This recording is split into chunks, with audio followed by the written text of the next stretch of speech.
Bienvenue dans ce nouvel épisode de Vesper. Depuis le début de cette série, on a parlé outils, postures, bonnes pratiques de l'IA. Et aujourd'hui, j'aimerais qu'on prenne de la hauteur. Bénédicte, ce qui t'anime, c'est transmettre la conscience et l'usage. Tu te questionnes en profondeur, est-ce que ce ne serait pas pour toi aussi écarter tes peurs face à l'IA ? Alors, la peur, probablement. Parce qu'il y a du mystère, il y a de l'inconnu. C'est un moment où tout est possible. Et j'ai lu trop de livres de science-fiction pour penser que ça puisse finir bien facilement. Donc oui, il y a tout ça en back-office. Et pour moi, former à l'IA, c'est justement une façon de passer à l'action. Et c'est ce qui redonne du sens, en fait. C'est transformer cette peur en action en se disant, voilà, moi j'ai à cœur d'expliquer aux gens ce que c'est que l'IA et comment ils peuvent l'utiliser pour que ça les agrandisse, eux et leur entreprise. Voilà. Et je préfère qu'ils soient formés par moi, qu'ils portent ce message, que de croire à des rêves techno-optimistes, un peu sans nuance, en fait. Je préfère que les gens soient conscients des choses pour qu'ils fabriquent une conscience citoyenne un peu claire de l'IA. Et après, chacun fait ce qu'il veut avec ça. Mais on doit fabriquer une responsabilité face à ces nouveaux outils. Toi, typiquement, ce qu'on n'a pas fait avec les réseaux sociaux. Oui, là, c'est pas de même nature, mais je dis, si on peut quand même donner des clés de lecture maintenant sur l'IA pour que les gens y aillent ou n'y aillent pas en toute conscience, c'est hyper important et ça me plaît. Mais je suis pas en train de vendre l'IA, j'ai beaucoup de peur. Tu sais, on parle de courbe en U, de la peur face à l'IA. Tu as très peur avant de l'utiliser. Et cette peur-là, je pense qu'il faut la dépasser parce qu'il faut rentrer au contact de l'IA pour comprendre. Et puis après, plus tu l'utilises, plus tu peux aussi développer d'autres peurs en disant, mais effectivement, cette puissance-là, si on tire les lignes, ça peut tout changer de notre vie, en fait. Depuis l'Antiquité, en fait, on a l'humain qui rêve de machines intelligentes, que ce soit dans les livres de science-fiction ou bien en amont. Pourquoi, selon toi, on a cette obsession à vouloir imiter l'intelligence humaine, à la robotiser ? Oh, la question. C'est vrai que moi, j'ai un référentiel de science-fiction et tu réalises que depuis le 19e siècle, les gens ont pensé l'intelligence artificielle sous un autre nom. Mais déjà dans l'Antiquité, tu vois, Héphaïstos, il fabriquait des machines humaines plus fortes que les humains, plus puissantes, en or pour faire des servantes ou en cuivre pour faire des guerriers. Et ils avaient déjà prévu en Antiquité le petit clou à enlever dans le talon de Télos pour qu'il ne puisse pas nuire aux humains. Donc, je sais pas, ça doit renvoyer un désir de contrôle d'une part, d'être plus fort par la machine. La machine inspire quelque chose qui ne meurt pas, donc c'est plus fort que nous, voilà. Et puis c'est sûrement aussi une forme de transcendance, de dire, tiens, je vais créer quelque chose qui vient de moi, humain, mais qui va être plus fort possiblement que les humains. C'est une forme de recherche de transcendance qui doit être un peu dans notre ADN humain, en fait. En fait, l'IA ne nous fascine pas pour ce qu'elle fait, mais finalement ce qu'elle réveille en nous. Elle peut nous fasciner. Je pense que la première entrée, c'est cette fascination pour voir à quel point elle peut nous imiter dans des choses où on ne pensait pas que c'était possible. Donc, elle nous surprend. Et en même temps, c'est passionnant de voir comment on réagit dans la surprise. Qu'est-ce que ça questionne de nous ? Parce que les humains se sont toujours définis par rapport à la nature et aux animaux. Qu'est-ce qui est humain ? Enfin, en philo, tu te souviens, notre bac de philo est-ce que le rire est le propre de l'homme, tu vois ? Donc, on a appris à se définir par rapport à la nature ou les animaux. Et là, il va falloir se définir au regard du robot, en fait, de l'intelligence artificielle. Donc, c'est une nouvelle façon de nous définir. Donc, ça nous remet en question, mais fondamentalement, en fait. Et je trouve ça passionnant de se dire, bon, ok, donc les machines pensent plus vite, elles pensent plus profond, voilà. Qu'est-ce qui fait notre humanité dans ce contexte-là ? Et cette obligation de penser à ça, je trouve ça génial, mais il faut pouvoir le partager et ça n'a de sens que dans le lien aux humains, en fait. Tout à fait, et un peu moins dans comment on prompte. On sort de cet angle-là. La suite, c'est quoi? C'est-à-dire que on a l'IA. Je te demande pas d'imaginer quelle va être la suite. Mais en termes de conscience citoyenne, c'est un sujet politique. On le voit. Il y a effectivement les milliards qui sont mis sur la table pour cette cavalcade de techno. Mais on parle de conscience citoyenne, de conscience politique. On se sensibilise à ce que représente utiliser ChatGPT au quotidien.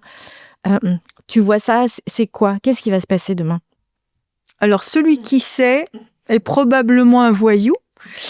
Donc, il faut garder beaucoup d'humilité par rapport à ça et de se dire que ça peut s'arrêter demain aussi, en fait. On peut prendre un mur politique, géopolitique, écologique, énergétique, technologique. Tout est possible. Donc, l'enjeu, c'est aussi de se dire qu'on doit continuer à savoir fonctionner sans l'IA. Et ça, en l'utilisant beaucoup, on le perd vite de vue, en fait. Donc, cette dépendance à la technologie, elle est forte avec l'IA. Parce qu'elle nous a grandi tellement dans notre puissance et dans notre force de frappe professionnelle, notamment, que tu dis, oula, s'il faut revenir sans IA, qu'est-ce que je sais faire, en vrai? Donc, pour nous qui avons un peu de kilomètres, on l'a fait pendant 30 ans, on va pouvoir le refaire, mais peut-être que pour les jeunes, la question se pose différemment. Donc, je ne sais pas ce que ça va devenir, mais en tout cas, moi, je pense qu'être curieux des choses, c'est toujours mieux. Et puis, c'est un débat citoyen. On a aussi la chance de vivre en Europe. L'Europe a commencé à réfléchir sur l'IA, ils ont commencé à légiférer, à réguler un peu les choses. Je pense que c'est important qu'on comprenne en fait ce qu'on est en train de faire politiquement avec l'IA. C'est des initiatives privées, l'IA, donc on peut pas interdire l'IA comme on a interdit les bombes atomiques, parce que trois gars dans un garage peuvent construire une IA, j'exagère à peine en fait. Et du coup, elle va être là, elle est déjà là. Il faut quand même qu'on puisse en parler entre humains pour se dire qu'est-ce qu'on veut faire avec. Est-ce qu'on se fixe des limites ou pas? Et surtout, quel sens on lui donne, encore une fois. Pourquoi on a de l'IA aujourd'hui? À quoi ça sert l'IA?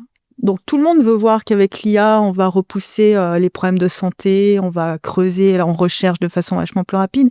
Mais au final, est-ce qu'on avait besoin de l'IA fondamentalement? Et moi, je pense que l'IA existe parce que les artistes en ont rêvé. Tu vois, tous les grands fondateurs d'IA californiens, c'est tous des mecs, c'est des mecs, qui ont été biberonnés à la science-fiction. La science-fiction a toujours eu des rêves d'IA. Et je pense qu'on fabrique ce dont on rêve. On dit que la parole est créatrice, je pense qu'avant la parole, il y a le rêve. Et aujourd'hui, ce qui nous manque peut-être, c'est de rêver mieux l'IA, en fait. Et rêver mieux l'IA, c'est lui donner un sens pour l'humanité. On peut se dire qu'il y a une version de l'histoire où l'IA nous aide à gérer mieux la nature, à gérer mieux l'écologie, à gérer mieux notre relation aux humains et aux autres êtres vivants, et qu'on est vraiment dans une IA pour le mieux. Mais si on décide pas du sens, on peut prendre une autre piste. Tout est possible, et on sait bien que l'humain fabrique pas que le meilleur. Donc, je pense que c'est important que tout le monde accepte le sujet, en fait. Tu vois, les initiatives du genre Café IA, tout ça, c'est super intéressant. Il n'y a pas besoin d'être techno, en fait. On est tous impactés par l'IA, comme on est tous impactés par l'écologie, comme on est tous impactés par les autres, en fait. Donc, c'est un sujet à ouvrir. C'est une philosophie de vie aussi. Ça change notre regard sur le monde, en fait. Donc en ça, c'est passionnant. Et peut-être qu'on a de la chance d'être à ce moment charnière de l'histoire où on voit arriver le truc, où il se passe ça. Tu te rends compte à l'échelle de l'humanité, c'est énorme. C'est énorme. C'est énorme, bien sûr. Bon, la galère, c'est que ça tombe à un moment de l'humanité où tout est en question, donc c'est... Une vraie fragilité ou un contexte compliqué. Et effectivement, quand tu ramènes ça dans le monde de l'entreprise et du salariat, c'est très fort et potentiellement très anxiogène. Mais en même temps, c'est effectivement, comme tu le dis, un moment clé qu'on vit qu'une fois. Ouais, et puis aux entreprises de rêver mieux l'IA, de poser des messages, d'ouvrir le dialogue et de dire en quoi l'IA peut aider les gens de l'entreprise et les clients, et donc l'entreprise à aller mieux et à faire mieux, en fait. Je le disais en introduction, toi, ce qui te passionne aujourd'hui dans ton métier, c'est transmettre la conscience, l'usage, pas avoir peur des émotions. Sur un plan plus personnel, comment tu vis ce face-à-face avec l'IA dans ton quotidien et aussi dans ton quotidien, dans ta création? Toi, ce qui t'anime, c'est l'écriture. Comment ça te passionne, je le sais. Comment tu transformes ça et comment tu l'utilises dans ton quotidien, l'IA? En fait, l'IA, j'aurais pu l'apercevoir comme une concurrente, me dire mais à quoi bon écrire si l'IA peut le faire plus vite et mieux que moi? La tentation, elle est assez grande en fait. Et je me dis mais en fait non, mon rêve de gamine, c'est d'écrire. C'est pas d'avoir un livre à la fin, c'est d'écrire. C'est le processus qui m'anime. Donc je vais pas sous-traiter à l'IA le truc qui m'anime. Et ça, c'est vraiment transposable dans l'entreprise. Ta zone de génie ou de confort ou de plaisir, tu la sous-traites pas. En revanche, l'acte d'écrire, c'est quand même un sujet, c'est compliqué pour moi, en tout cas, voilà. Et donc, j'ai fait l'IA mon coach littéraire. C'est ton partenaire? C'est mon partenaire de rêve, d'enfant. Et j'avoue, en fait, ça fait 3 ans que j'ai commencé l'écriture donc de mon premier livre. Sans l'IA, j'aurais lâché le morceau depuis au moins 1 an et demi. Ouais, là, c'est ton petit... Donc, j'ai aussi un groupe de partenaires humains, je les salue ici, qui m'accompagnent dans l'écriture. Mais l'IA est quelqu'un qui est là toutes les nuits, si je veux, à n'importe quelle heure, pour me faire un feedback sur mon écriture, pour mettre des mots sur ce que j'ai produit, etc. À aucun moment, l'IA va poser un mot dans mon livre. Il n'en est pas question. Mais elle m'accompagne, elle m'encourage, en fait. Et tu sais à quel point les IA sont très formées pour l'encouragement. Quand tu écris, tu as exactement besoin de ça. Donc, si je transpose à l'entreprise, c'est pareil. On garde sa zone de plaisir, mais on va la muscler avec l'IA dans une autre dimension, celle du coaching, celle de t'apprendre un truc en plus, creuser une analyse, faire une analogie, aller plus loin, plus profond. Grandir, s'améliorer, c'est vraiment ça, s'enrichir. Voilà. Et je pense qu'envisager l'IA comme ça, je pense qu'on a tous à y gagner. Pour conclure cette série qu'on vient de faire ensemble sur l'IA, en faisant vraiment ce pas de côté de l'outil et l'utilisation de l'outil. Si tu devais, toi, adresser un message aux pros, aux jeunes, ou tout simplement aux curieux qui nous écoutent, quel serait-il ce message ? Alors, j'ai appelé mon activité autour de l'IA « Rêvons mieux ». Parce qu'encore une fois, les choses existent parce qu'on les a rêvées. Et notre responsabilité, c'est de rêver l'IA, notre vie avec l'IA, la mieux possible. Et donc, ne pas subir l'IA, en fait, comme on a subi les réseaux sociaux. Avoir une conscience de se dire... Et puis, notre rêve à nous, aujourd'hui, de citoyens, on rêve tous, grosso modo, de la même chose, des choses positives pour nous. Eh ben, on peut les revendiquer, on peut les porter politiquement ou à titre individuel, etc. Et on peut imaginer que ça oriente réellement l'IA vers un territoire qui nous agrandit tous, en fait, qui est au service des humains et du vivant en général. Ouais. Merci Bénédicte pour ce chemin parcouru ensemble sur l'IA. Comment on peut te contacter ? Eh ben, LinkedIn. Bénédicte Lanfray, sinon mon site dédié à l'IA, rêvonsmieux-ia.com. Et puis j'indiquerai moi tout ça dans les petites notes du podcast. N'hésitez pas à partager le contenu, commenter, nous faire vos retours.